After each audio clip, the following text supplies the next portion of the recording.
اعوذ باللہ من الشیطان الرجیم بسم اللہ الرحمن الرحیم یا ایھا الذین آمنوا اے ایمان والو لا تقولوا تم نہ کہو راعنا وقولوا انظرنا تم کہو انظرنا واسمعوا اور غور سے سنو وللکافرین عذاب علیم اور کافروں کے لیے عذاب ہے دردناک۔ یہ جو آیت ہے، اس آیت میں ایک بہت بڑے اصول کی طرف اشارہ کیا گیا ہے۔ شان نزول اس کا پہلے سماعت کر لیں تاکہ مسئلے کو سمجھنے میں آسانی ہو۔ اس کا شان نزول یہ ہے کہ صحابہ اکرام رضوان اللہ اجمعین نبی پاک صلی اللہ علیہ وسلم کی مجلس کے اندر جب بیٹھتے اور ان کو کوئی بات سمجھ میں نہ آتی تو صحابہ اکرام رضوان اللہ اجمعین کہتے راعنا،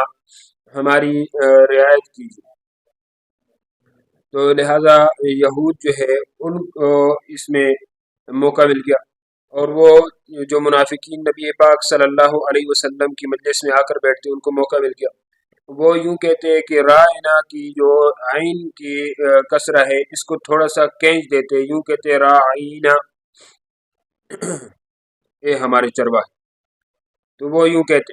یا جو ہے تو رائنا جو ان کی زبان ہے یہود کی، اس کے اندر اس کا معنی انتہائی زیادہ نامناسب ہے۔ وہ اپنا یعنی کہ رائنا بول کر اپنی زبان کا لفظ مراد لے کر وہ غیر مناسب معنی جو ہے تو مراد لیتے۔ اس پر اللہ رب العزت نے یہ آیت نازل کر دی، یا ایھا الذین، اے ایمان والو، لا تقولوا رائنا، تم رائنا نہ کہو، وقولوا انظرنا اور انظرنا کہو، واسمعوا اور جو بات نبی پاک صلی اللہ علیہ وسلم فرما رہے ہوں اس کو توجہ سے غور سے سنو، وللکافرین اور ساتھ میں فرما دیا کافروں کے لیے عذاب علیم، ایک دردناک عذاب ہے۔ اب یہاں سے ایک ضابطہ یہ معلوم ہو گیا کہ بھئی ایک ضابطہ یہاں سے یہ معلوم ہو گیا کہ اگر کہیں پر کوئی اہل بدعت ہو اور اہل حق اہل سنت کوئی ایسا کام کرے جس سے اہل بدعت کی تائید ہو رہی ہے، تو اس صورت میں اہل سنت کو چاہیے کہ اس مقام پر وہ کام نہ کرے جس سے اہل بدعت کی تائید ہو جائے۔ مثلا ایصال ثواب کے مسئلے کو ہی لے لیجئے۔ ایصال ثواب کے لیے تخصیص ایام درست نہیں ہے۔ تخصیص ایام جو ہے تو یہ اہل بدعت کا شیوہ ہے، وہ ایصال ثواب کے لیے تخصیص ایام کرتے ہیں۔ مثلا سال رکھ لیا، مثلا جو ہے تو کیا کہتے ہیں کہ یہ ہفتے میں جمعراتی رکھ لی، اسی طرح جو ہے تو 40واں رکھ لیا، اس طرح۔ تو اب اہل سنت والجماعت وہ چونکہ ایصال ثواب برحق ہے اور اس کے اندر جو ہے تو کسی قسم کا کوئی شبہ نہیں ہے کہ ایصال ثواب جو ہے تو جائز، تو لہذا اس صورت میں چاہیے کہ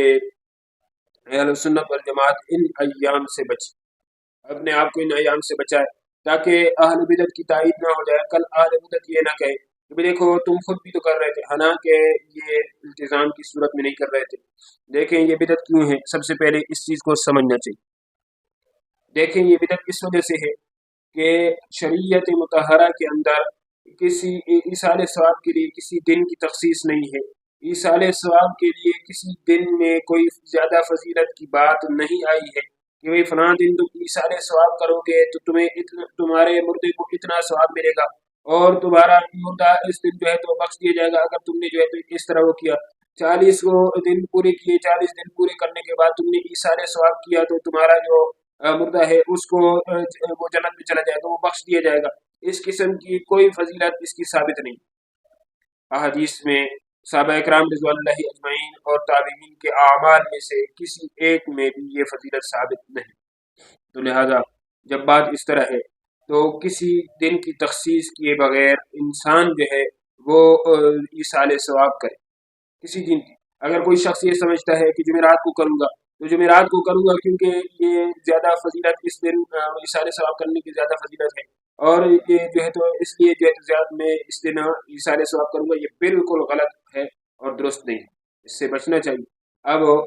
یہ دن چونکہ اہل بدعت نے اس کو زیادتی ثواب کا باعث سمجھا ہے اور وہ سمجھتے ہیں کہ اس دن جو ہے تو زیادتی ثواب ہوگی، حالانکہ اس پر کوئی جو ہے تو حدیث میں کسی قسم کا کوئی وہ وارد نہیں ہے کہ جمعرات کے دن تم اعمال کرو گے تو تمہارے اعمال کا ثواب اتنا ہوگا